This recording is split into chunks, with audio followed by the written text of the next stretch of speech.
Friends, welcome to my channel Supriya homely kitchen. Instant কীভাবে চিংড়ি মাছ করবেন সেটা আজকে রেসিপি নিয়ে এসেছি। তো দেখুন, এর জন্য আমি কড়াইতে সর্ষের তেল দিয়ে দিয়েছি, জিরা ফোড়ন দিয়ে দিলাম, জিরা ফোড়ন দিয়ে দিলাম,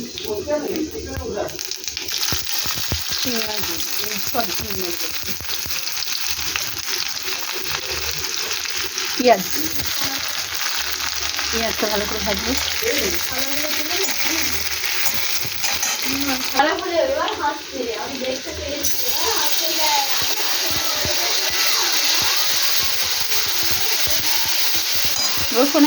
রসুন দিয়ে দিলাম, হ্যাঁ, আদা দিয়ে দিলাম, আদা রসুনের পেস্ট, টমেটো,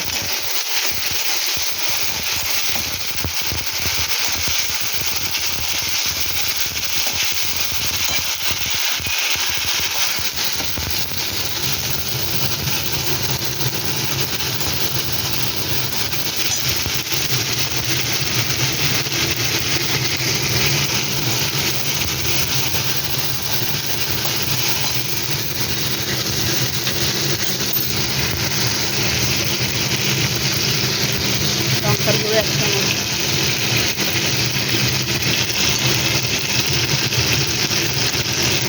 তারপরে হলুদ,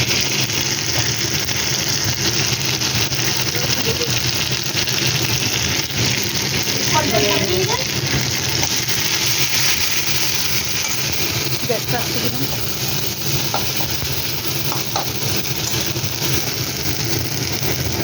এখানে দেখুন, চিংড়ি মাছ আমি ভালো করে কেটে ধুয়ে রেখেছি, 5 পিস চিংড়ি মাছ দিয়ে দিলাম।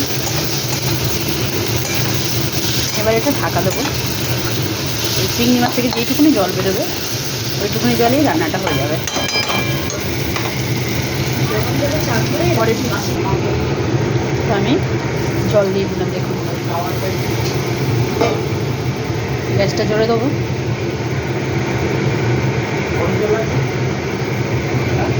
স্বাদ মতো নুন দিয়ে দিলাম, চিনি পরে। দেখুন বন্ধুরা, চিংড়ি মাছটা মোটামুটি জলটা শুকিয়ে যাবে, তারপরে নামবো। তার আগে একটু গরম মশলা দিয়ে দিই।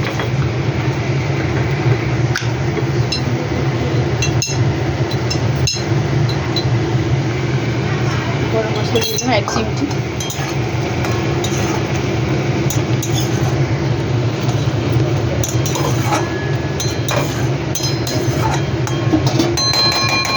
তো এই হলো আমার ইনস্ট্যান্ট চিংড়ি মাছ, তার একটু জলটা শুকনো করে ফেলছি। তো দেখুন বন্ধুরা, আমার চিংড়ি মাছ হয়ে গেছে। তো আপনারা ট্রাই করবেন, ট্রাই করে কমেন্ট সেকশনে কমেন্ট করে জানাবেন রেসিপিটা কেমন লেগেছে। ভালো লাগলে লাইক কমেন্ট শেয়ার করবেন, আর আমার চ্যানেলটা সাবস্ক্রাইব করে দেবেন। 3-4 মিনিটে রান্না। Bye bye.